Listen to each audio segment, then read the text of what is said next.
Jammu Kashmir national conference के सदर doctor Farooq Abdullah को क्रिकेट घोटाला केस में ईडी की नामजद अदालत में पेश होने को कहा गया था। केस की समाअत आज हुई, लेकिन डॉक्टर फारूक अब्दुल्ला जाती तौर पर अदालत में मौजूद नहीं रहे। अदालत ने उनके वकील से कहा कि वो फारूक अब्दुल्ला को अगली समाअत पर अदालत में पेश करे।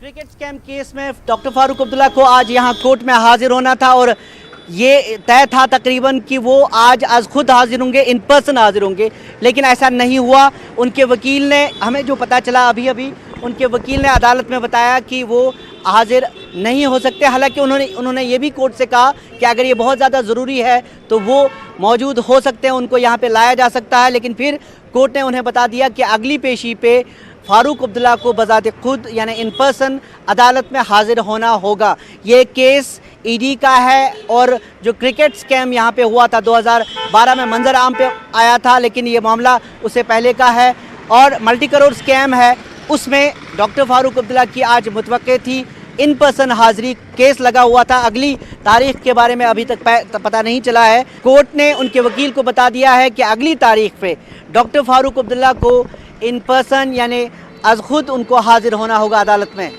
कैमरा पर्सन फेरोज के साथ शब्बीर अहमद, न्यूज़ 18 श्रीनगर।